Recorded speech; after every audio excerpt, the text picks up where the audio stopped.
Salisbury Cathedral. For centuries, this pinnacle of medieval engineering and architecture has stood proud, surviving wars, floods and the Reformation. But we're here because of what hasn't survived. 200 years ago, they knocked down some of the cathedral's most beautiful buildings. Somewhere over here was Salisbury's original bell tower, a magnificent Gothic construction that soared hundreds of feet into the air. While over there, the builders pulled down two private chapels, one of them built by one of the cathedral's most influential bishops. We've been given a unique opportunity to unearth these lost treasures. And what's more, to solve the mystery of a body which was recently discovered buried here in the ruins of the Bishop's Chapel, which wouldn't be bad for 3 days, if we can do it.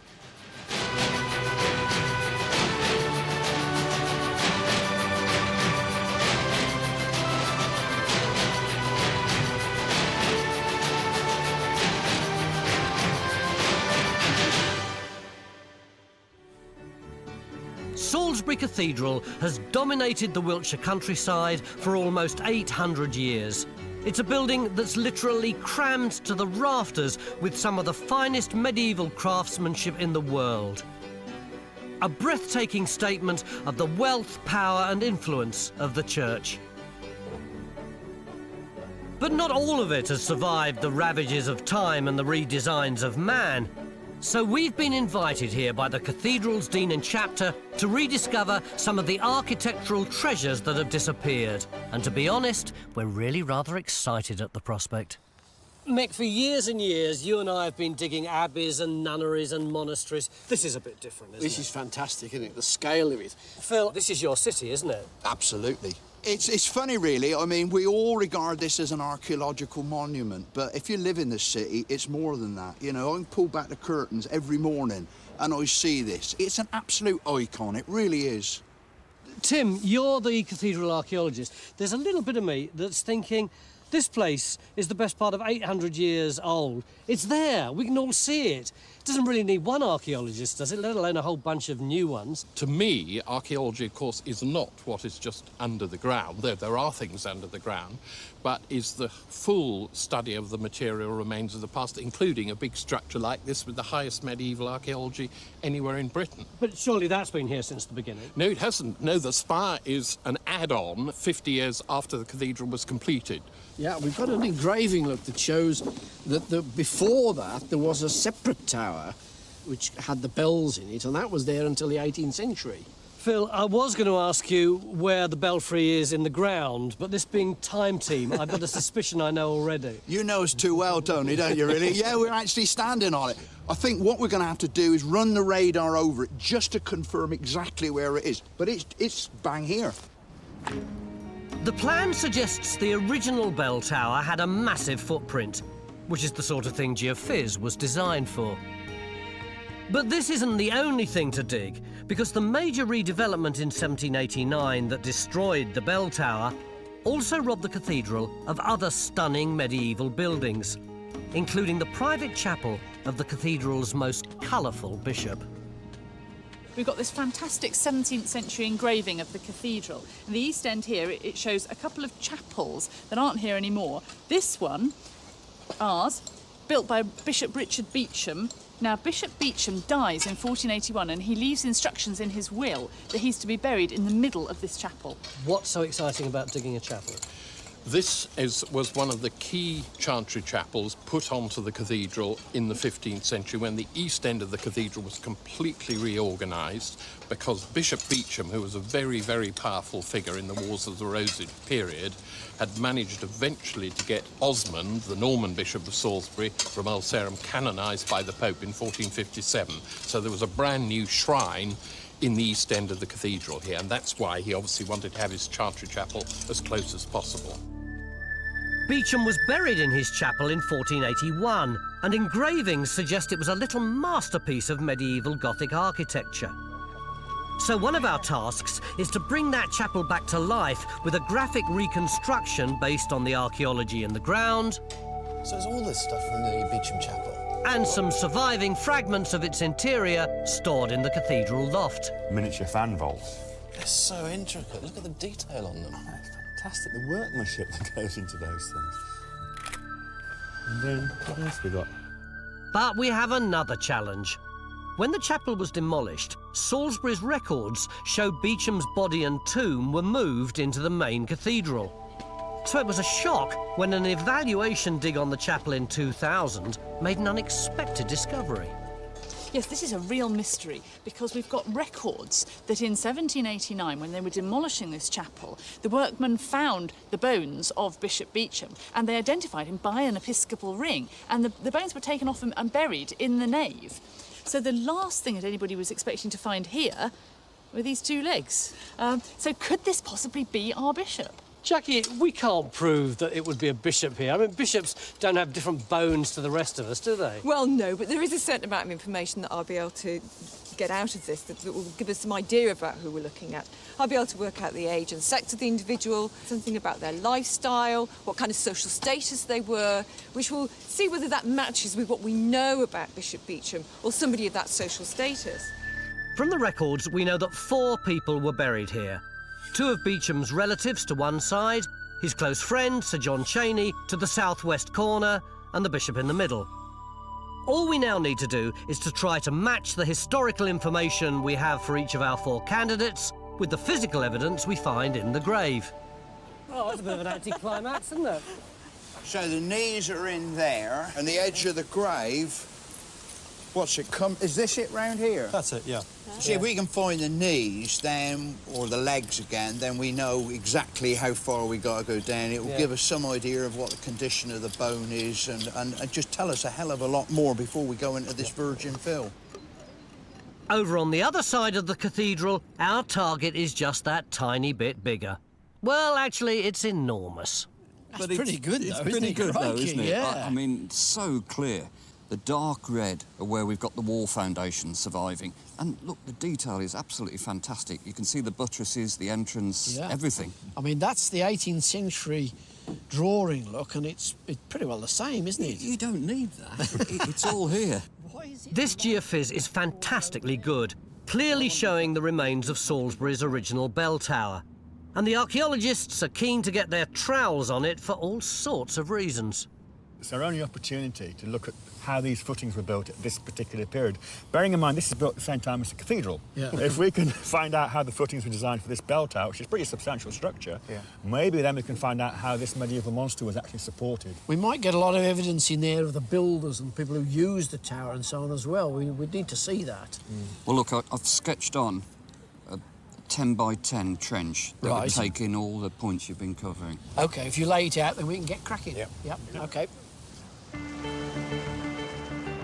As well as helping us rediscover Salisbury's original bell tower, this trench could actually give us an insight into how the cathedral was built. Because both buildings were put up at the same time, as part of one of the biggest civil engineering jobs of the Middle Ages, the construction of a completely new city.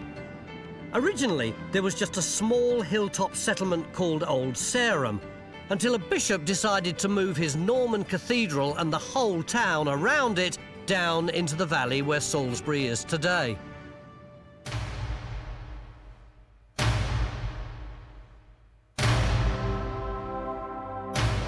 And he built a masterpiece, a building that celebrated God, would guarantee the bishop's admission into heaven, and would become a site of wondrous pilgrimage for the poor of the medieval world. Of course, some people on the team are bound to have a slightly different take on it all. These were celibate men who were the bishops, and they were always men. They acquired wealth and estates to support their office and their retainers. They had got no successors to hand the estates on to, so they became wealthier and wealthier. What were they going to do with all this money? Basically invested in bigger and bigger cathedral churches. So are you saying that the cathedral isn't much more than an enormous folly built in order to express how rich the church is? Well, there's all that business of building it for the greater glory of God and getting to heaven and so on, but But effectively, it is a big demonstration of the wealth that that bishop or that diocese has. And of course, the Bishop of Salisbury had immense wealth.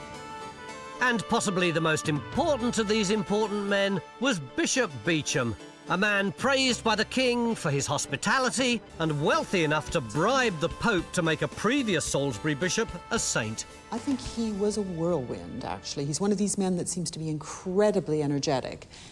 But what we also know is he's one of these men who is able to move in multiple spheres. So, for instance, by birth, he's part of the gentry. He comes from families that have connections to the monarchy. And we know also that he's been trained at Oxford. By the late 1440s, he's actually appointed Bishop of Hereford. So he's coming straight from Oxford into a bishopric, which is quite something for starters.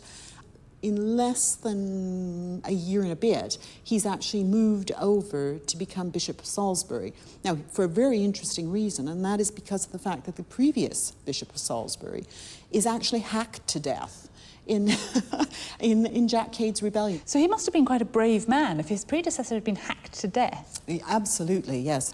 And he stays active for the rest of his life here. Because he was here for 31 years, wasn't he? It's an enormous period of time, yeah. So he was about 60-odd, early 60s when he died? Yeah, I would think so. He's got to be in that range, which is, for that period of time, really old. When he writes the opening to his will, he's quite clear that he thinks he's really lived a long life. And it's just that sort of information that Jackie can use to help identify the mysterious burial. Ah.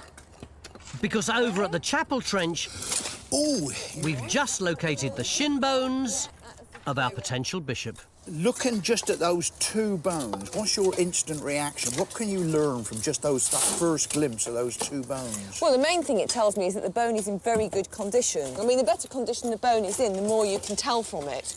So that's a good start. While at the bell tower trench, a day's strenuous digging has revealed the first evidence of how the medieval builders set about constructing not just the tower, but possibly the cathedral. We've got this really lovely core foundation of a wall of a bell tower running all the way through this trench. It doesn't look very pretty. As you can see, there's this rubber cut going all the way through the middle. And that's because they've taken away all of the really nice, pretty facing. But then over here, we've got this kind of white mortar just coming through there. That's an internal floor surface, we think. And it's much later. It's got brick in it, and we've had clay pipe from there. But it's very much different to the stuff at the bottom over there. We think that's much earlier. Could that be an early phase? Well, I'm just wondering whether it's not actually the foundation for the whole thing. The foundation? Yeah. It's only a couple of foot below the surface. If the foundation for that cathedral is at the same depth, then we've got to stick on our hard hats and run like heck. Yeah, but we tend to forget, you see, that a lot of these big medieval buildings have a raft of stone or pebbles or timbers on which the whole thing is built. We can actually find out because we can empty the rubber trench and look in the section. We'll see whether that mortar is sitting on the natural gravel, and that will tell us. Lucky they dug it for us. Absolutely.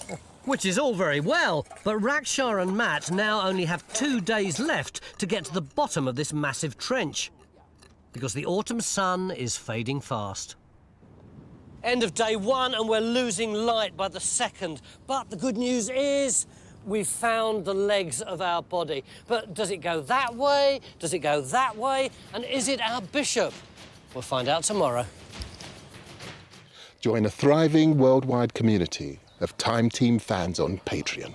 Our new target is to reach 15,000 worldwide supporters on Patreon by the end of 2025.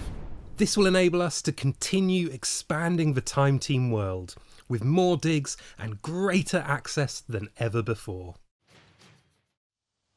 Beginning of day two here at Salisbury Cathedral, where we're trying to uncover some of the architectural treasures that have lain underground for hundreds of years. Just behind me where that yellow digger is, we think we may have got the medieval bell tower. If we have, it should give us some clues about how this place was originally built. But round the corner here, and this is really intriguing, we could have the body of a very famous bishop which has been lying here for over 500 years. Although, at the moment, Jackie, all I can see is a pair of shin bones. That's right, you've got this lovely sharp ridge down the front. That's the bit that hurts when somebody kicks you on it. Yesterday, I said to you, well, we're not going to be able to tell a bishop, are we? Because a bishop doesn't have different bones from us. But you said, maybe we will be able to tell. What did you mean? I can tell an awful lot from looking at the bone. Obviously, I can tell what age the individual is and what sex. I mean, we're assuming it's a male, but it may not be, but what sex the individual is. Now, we know a little bit about the bishop. We know roughly how old he was, so we can see if that matches. But also, by looking at the kind of pathology, the changes due to disease, that, again, will help us work out what kind of social status this individual was and does it match that we would expect of a bishop. And an absolute classic for that would be something called DISH, which is diffuse idiopathic skeletal hyperostosis, which is a bit of a mouthful, but basically it means somebody who forms a lot of bone. What would cause that? Well, the condition is generally linked with things like obesity, diabetes, and that in itself can be reflective of a very rich living. So it's the archetypal fat bishop? Exactly. But finding out if these legs once supported the bulk of the king-entertaining, Pope-bribing Bishop Beauchamp isn't our only challenge here, because we'd actually expected this trench to be fairly straightforward. But to be honest, we don't really understand what we've uncovered. These are Jimmy's radar results from here. I thought that could be a grave slab. It clearly isn't. You can see the end from Jackie's pencil case right to the edge of the spoil. I mean, it's such a clear response. It looks to me as though the grave is cutting it, so I'm wondering whether that's pre-chapel. Yeah, but the grave definitely cuts it, but we don't actually know that this grave belongs to this chapel. This grave could be later than the chapel. Maybe that plinth belongs to the chapel. Right, I see. So while Jackie continues to investigate the grave, Phil will try to work out what the mysterious plinth is and how it relates to the burials in the bishop's chapel. Meanwhile, at the other end, Bridge opens a small trench within a trench across the chapel wall. It's all a bit of a quandary. I think I'll go back to the bell tower. It's a lot more straightforward over there. And so the staircase is just behind you there. Mm-hmm. And there, see that dark stain there? There's the little entrance going in. That's it. So the door, that's one side. The other side of the doorway should be just about there, shouldn't it? Yeah. But whether it's the super straightforward bell tower trench or the increasingly complex chapel investigation, It does look medieval. they both have one thing in common. They're going to need loads of labour to get them finished in the next 2 days. But unfortunately, some of our team have been distracted by the sheer wealth of history on this site. And Stu is off on the other side of the cathedral, investigating something else entirely. I think I've made a major discovery, and I need the position of it to put it in the record. The most famous image of the cathedral is John Constable's quintessentially English view of 1823. So ignoring both our pressing medieval targets, Stu's gone all arty on us. I think what we've got here is the exact position that Constable produced this very famous painting of the cathedral from. Where his easel was? This exact spot. Just here? Yeah, and I need to treat it like an archaeological find, and I need the coordinates of it. That's a major event in time. That's fantastic. Well, the reason I'm confident I've got it is because if you look at the drawing itself for a start, there's a very, very high degree of observation going on in this drawing. Huge amount of detail on there, isn't It is. It's a really good architectural depiction, so you know he's drawing it with a certain amount of confidence that you can rely on. Then, if you look at features you can see on there, for instance, you see these finials on the western end of the cathedral here. You see them there? Oh, yeah, I see, yeah. There's a certain... if you walk too far that way, they don't make that pattern. If you go too far that way... Of course. Different sort of I just think if you go that way, they're all going to be in line, aren't they? So you know exactly. So, if you go to a map... And you can identify those elements on the map. Exactly. Right. That's coffee, by the way, ignore that. So you plot those positions on the map. So with the edge of the vestry and the buttress on the chapter house, you draw a line back through those two features. Yeah. You can do the same with the corner of the chapter house and the central gable that's on that drawing. Yeah.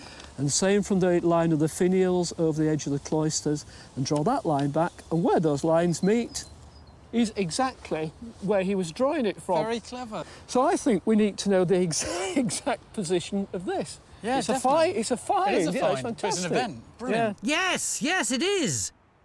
It's just that we weren't looking for it.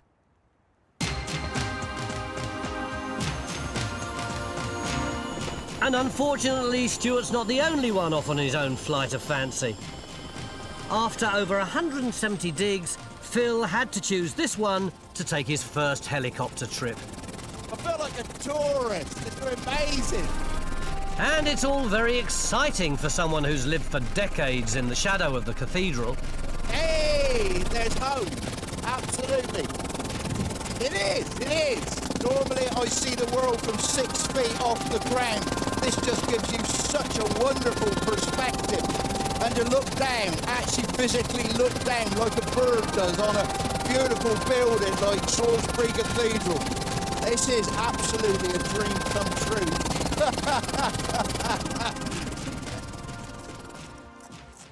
Meanwhile, back down with the workers. Jackie said she'd have the rest of our bishop visible by lunchtime. Jackie, it's lunchtime. Can't see him. I've got about an eyebrow's worth up here. So, predictably, it's taking slightly longer than we originally thought. But in the meantime, apparently Helen's discovered another body, although looking down there, Helen, all I can see is rubble. That's all it looked like to me a few minutes ago. But in removing all this rubble, first of all, we encountered this one, and then a little more fertling brought us to this, which is going on a bit. And who knows how many more there's going to be. But you think that we have got a burial rather than just a couple of bones that have been discarded? Well, even if it is just a couple of bones that have been discarded, I think it's going to be very significant and exciting because this looks like a grave cut in the corner of the chapel. And when we look on the plan, you can see in the corner of the chapel here is the grave of Sir John Cheney, and he was the bishop's friend. But wasn't he supposed to have been removed into the cathedral in the 18th century? He was, yes, but these bones have certainly been moved. Now, maybe the workmen didn't do what they said, or maybe what they did more likely was they just took out the big chunky bones and left some here for us to find. Hang on, if they were incompetent or weren't telling the truth about the removal of this body, then the same could be true as far as the bishop's concerned. That's what I'm hoping, yeah. So could these be the remains of one of Salisbury's most influential bishops?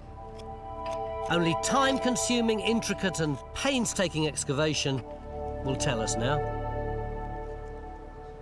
This is fantastic, Rackshire. You've got a huge area I open. know, it's absolutely amazing. And it's looking really, really good. Thankfully, over at the bell tower, the archaeology is of the much more chunky variety. And just as importantly, it all seems to make sense. The most amazing thing about this is that the geophysics, the plan and the archaeology match up perfectly. Almost too perfect. Not what we'd expect at all. That must be a first, actually. It's a pleasant surprise, really. The other thing, of course, is we still don't have the actual foundation of it, do we? Whether it was built on gravel, whether it was built on a raft of stones, or quite what they did. The only problem with that, though, is on the radar, it could be as deep as 1.5 or 1.7 metres. So you've got at least 6 feet of material to dig through. I better not hold you up any longer. Okay. I'll come back later. What's now clear is that the bell tower was built in the same way as the cathedral, with thick buttresses supporting its walls. And it's this simple but clever form of construction that's meant this extraordinarily heavy building, as much as 70,000 tonnes, has remained upright for almost 800 years, in spite of being built on a floodplain. It was part of a building revolution that transformed medieval architecture. A revolution that, for some reason, our buildings people feel is best explained through the medium of plastic building blocks. They developed from the Romans, who used heavy foundations, big walls that absorbed a lot of the stresses. But as they moved up, they wanted verticality. They wanted higher and thinner walls with more windows. But that meant more flex and probably problems. It's kind of funny because they're building bricks, but in real life, they could have been real people under there, couldn't they? A lot of people died during cathedral construction, certainly, yeah.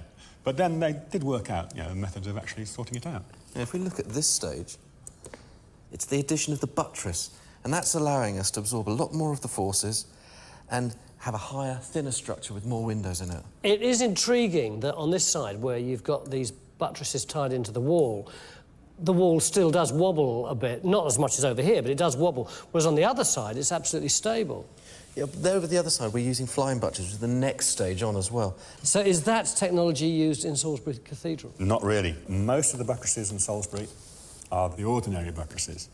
Wasn't this place supposed to have been built on a marsh? Yes, it is. Very low-lying, very wet land, and that might have been one of the reasons they use ordinary buttresses rather than these sort of partly separate flying buttresses for differential settlement or something like that. But if we dig up the foundations of the bell tower, we might find some clues.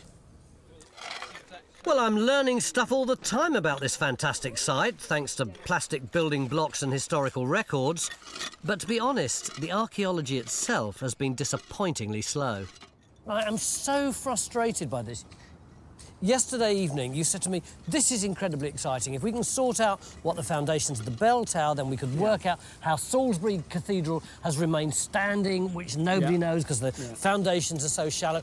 And yet, nothing's happened. We're still in exactly the same place. You haven't dug the foundations. Come on, that's a little unfair. I mean, I can see where you're coming from, but it's taken a very long time to get it all clean, to get it to this state. How many archaeologists have we got here, Mick? I've never seen so many archaeologists on a time team dig. We've got two big areas open. It's taken a long time to clean it all. So in one way, I share your frustration in that it's taken a long time to get to this stage. But in both trenches now, we're poised at the point that we can start dismantling it to understand it, which is what Ian's doing over there, look. He's already cutting a section to get through to the foundation, to look at those foundations you're on about. If he's going to be doing that in order to get down to the foundations, it's going to take him a year.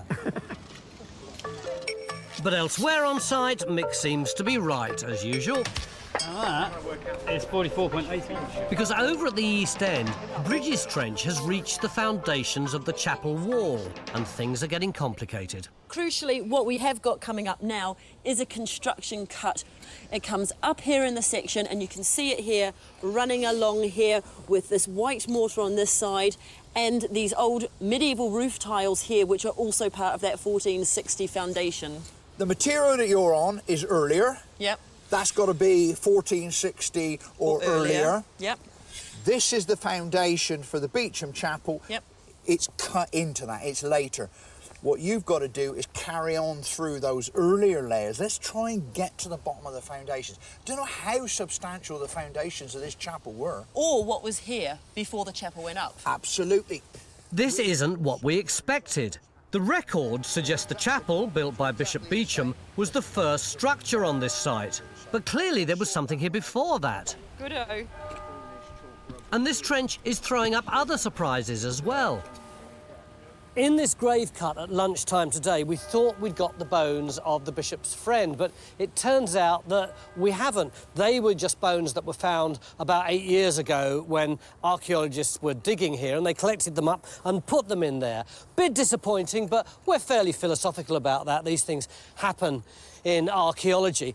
The exciting thing, though, is it now looks as though Phil's got a complete grave over here. That's right. I mean, you can see it quite clearly here. Got one edge there and one edge there. And what we think is that it's earlier than the foundations of the Beauchamp Chapel. But we also want to concentrate our efforts on the deposits at this end here. What we want to do is dig a slot through there so we can see what the relationship is of the layers of this wall, our famous plinth, which we still don't know what it is, and also go right the way through to the main cathedral building itself. Meanwhile, Jackie's going to be on with her burial. Yeah, Jackie, you've been digging that all day. Is it the bishop? I still can't tell you whether it's the bishop or not, and to be honest, I'm not absolutely sure it's even a male. I think actually the answer's going to lie under here, and that's really just covering the delicate pelvic bones so I don't lean on them and break them. But that's going to tell us the sex of the individual. So we'll find out tomorrow. So, is it a man? Is it a woman? Is it a woman pretending to be a bishop? We'll find out tomorrow when we lift the bishop's seed tray. If you'd like to see more episodes like this, you can make it happen. Our new target is to reach 15,000 worldwide supporters on Patreon by the end of 2025. This will enable us to continue expanding the Time Team world. Enjoy front row seats for the greatest show on Earth and under it.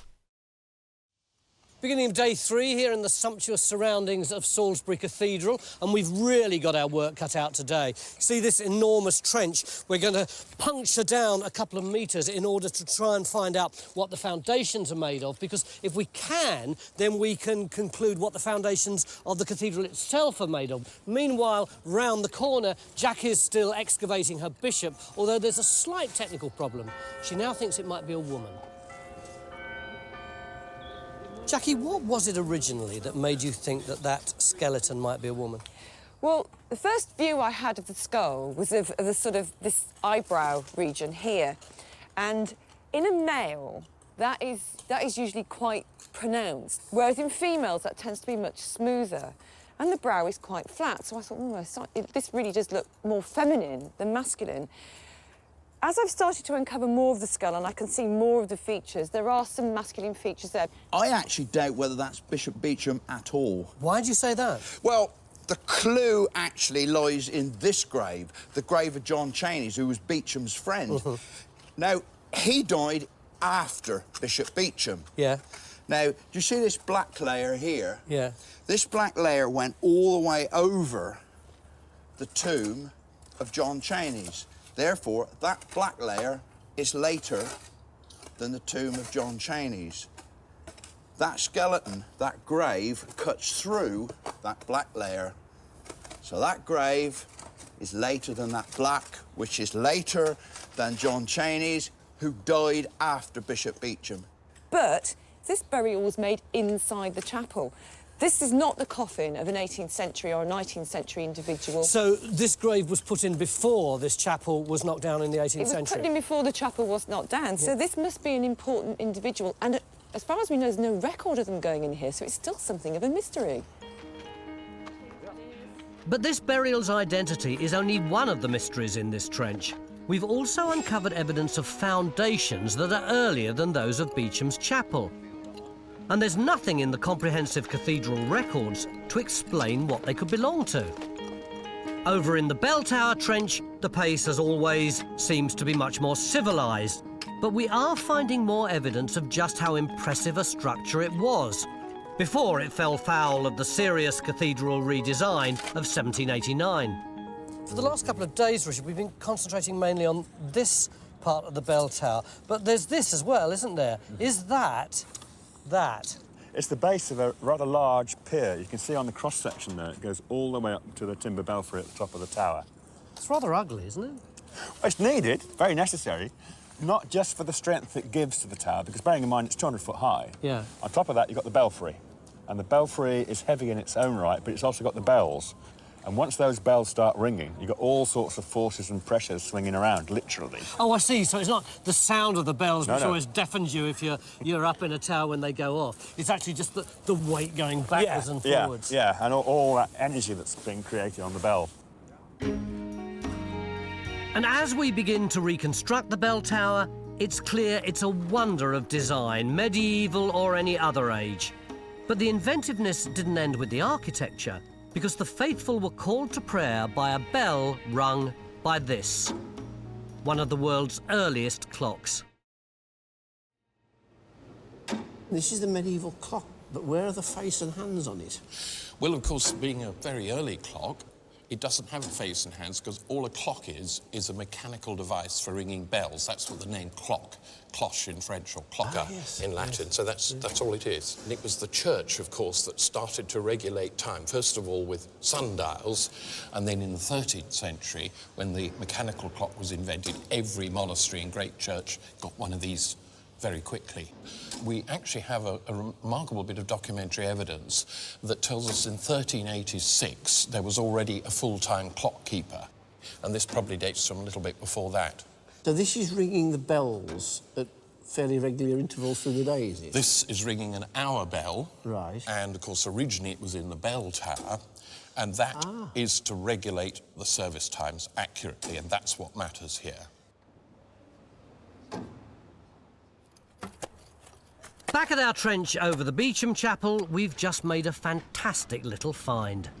It looks absolutely terrible to me. It looks really ghastly. I can't see a thing yet. Let me put some liquid on it. some solvent, and let's just see. Well, let's Oh, just look, try fantastic. a little bit of... Oh, look at yeah, that. No, that's really... Yeah, OK, I'll take it back. Oh, wait, there's a cross. What? Look at that. Oh. It's a cross. It is a cross. It is. That's extraordinary. Golly, I mean, I see what you mean now. You're right. It isn't in bad nick. It's not. It's not at all. Look, you've got that circle. You've got letters all around the outside. This coin is the first of its kind ever to be discovered in Britain.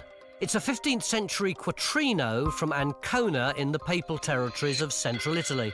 Maybe it's been dropped by a foreign craftsman working on the chapel or the cathedral. Maybe something like a mason. You never know. So is this the edge of the grave? It could well be, couldn't it?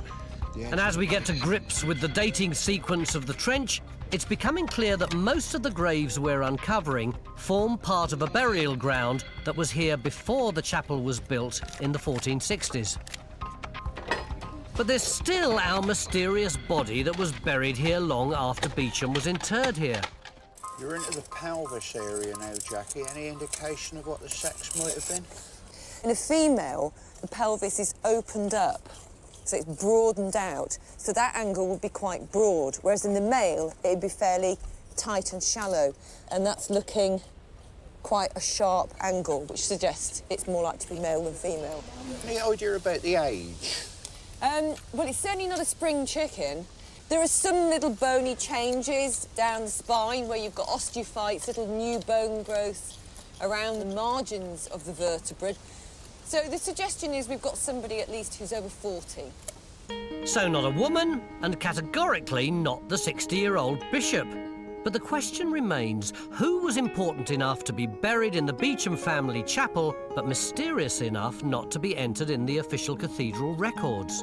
There are only 4 known burials here. But our grave, it seems, is somewhere around here.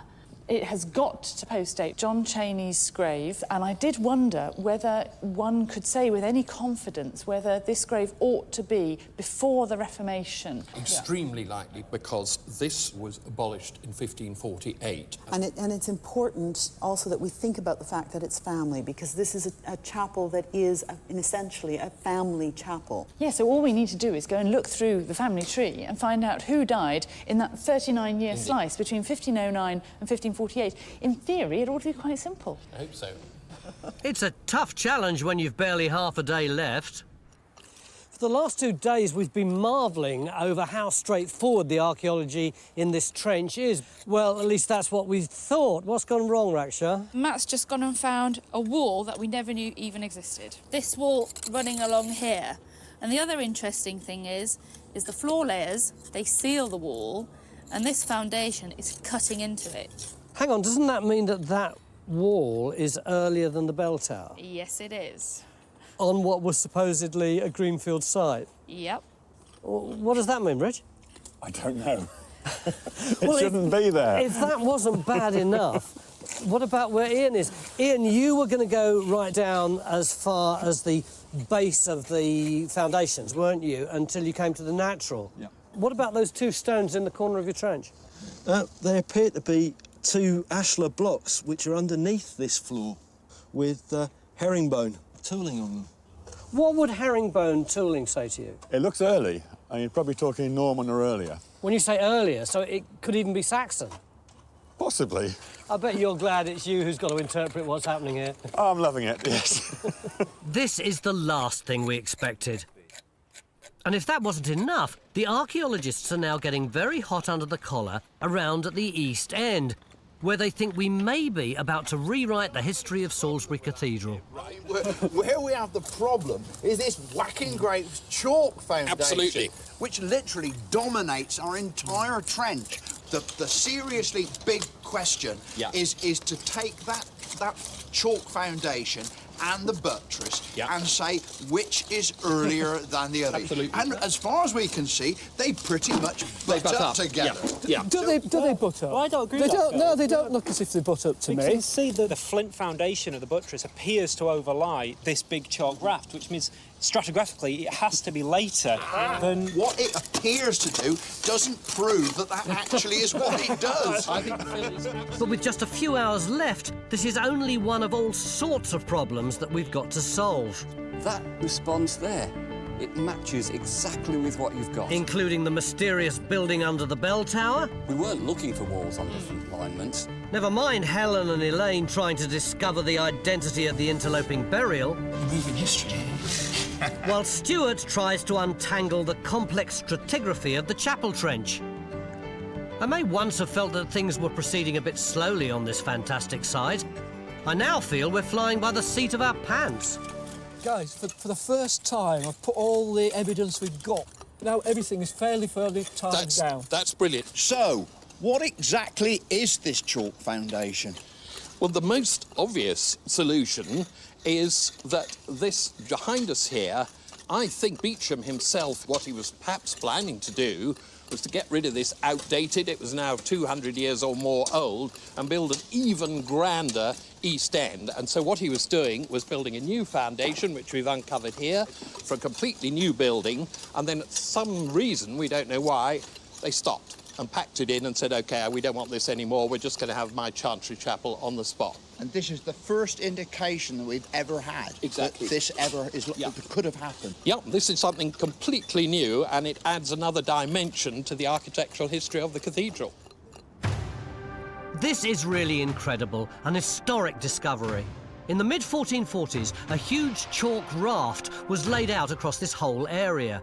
It would seem this was the first stage of an ambitious and expensive plan by Bishop Beecham to build an entire new East End, probably to honour St Osmund, Salisbury's patron saint. It's a grand plan that would have transformed this famous aspect of the cathedral, although we can only guess how. But for some reason it never happened, and Beecham instead used the space for his own private chapel. Even then he didn't skimp and built a spectacular memorial to himself, with his tomb taking centre stage in a highly Gothic and intricately designed interior.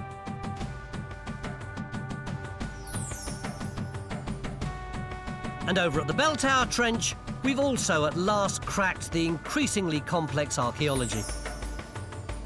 If you were a bell ringer in the Middle Ages, you would have come in through a big door here. You would have walked across this floor here. It would have been higher than it is now, but all the stones have been robbed out until you came to another wooden doorway here, which you open, probably in like that. You come into a lobby. You can see the ghost of it on the ground still, although all the stones of the wall have been robbed out. You then come to a stair. Once again, that's been robbed away. You walk along it like that, and then you get to the first step of the spiral staircase to take you up to the bells. You can see how the masons have drawn some lines here to line up the staircase, and off you go, round and round, right up as far as you want to. So that is simple, but this half of the trench has been a complete pig, hasn't it, mate? Yeah, it has, but I think we understand it now. Come on then, tell me the story. Well, you saw this wall earlier that's underneath the tower. Yeah.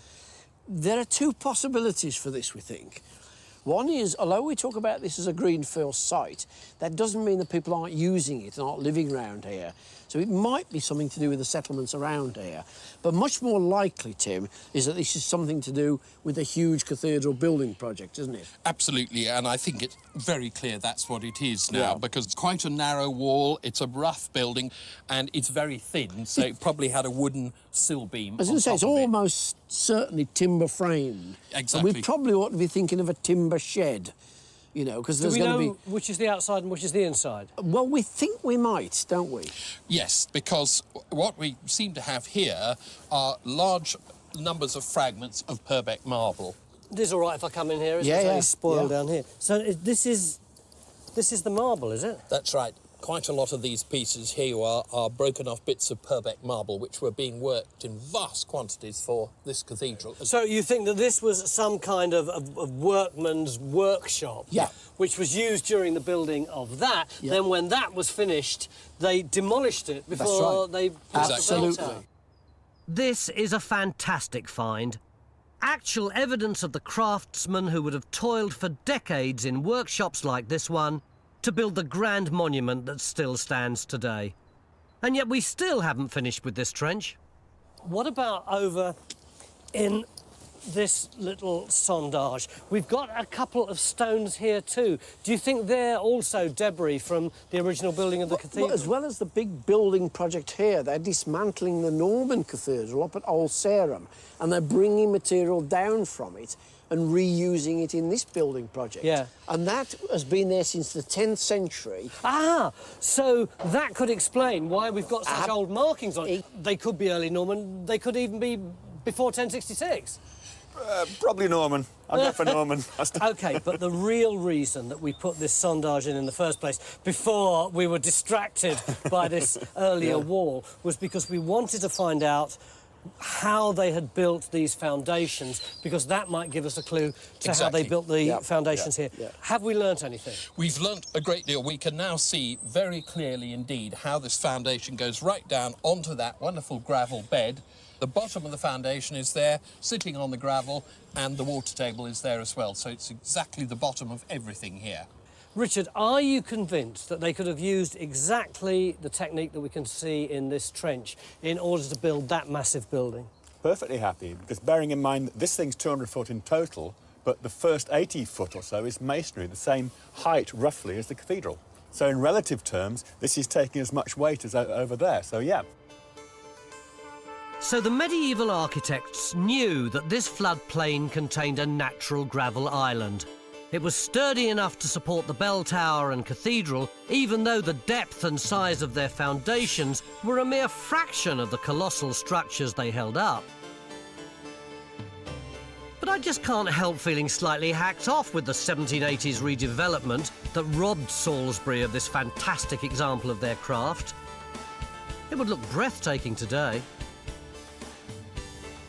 But even now, at the end of a monumental dig, there's still one final question to answer. Well, we know now, don't we, where Bishop Beauchamp was buried. He was buried here and then was disinterred and laid to rest in the cathedral. But that begs the question, who is this? I know, we had such a problem because we were looking for somebody of relatively low status. He had no monument, he had no elaborate coffin fittings, he had no grave lining, nothing like that, and yet he was buried in the Beauchamp's Chantry Chapel, so he must have been one of the family. The thing is, though, that when we went back to the family trees, we found that line after line of the Beauchamp family went extinct, so we had a real problem. Yes, we were looking at them, and as a line would go extinct, they would say died without issue, died without any children, died without issue.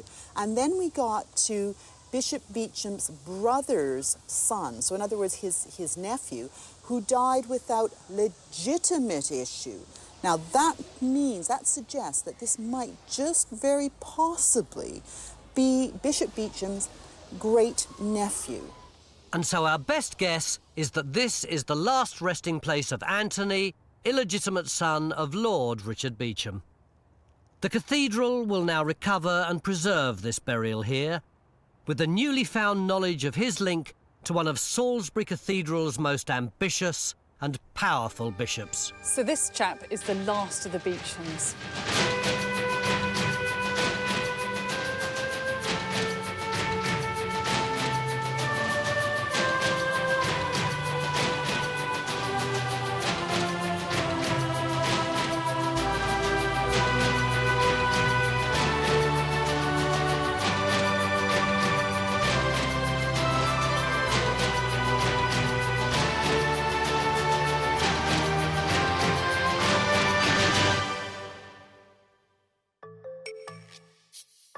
Join Time Team on Patreon to access exclusive 3D models, masterclasses and behind-the-scenes insights.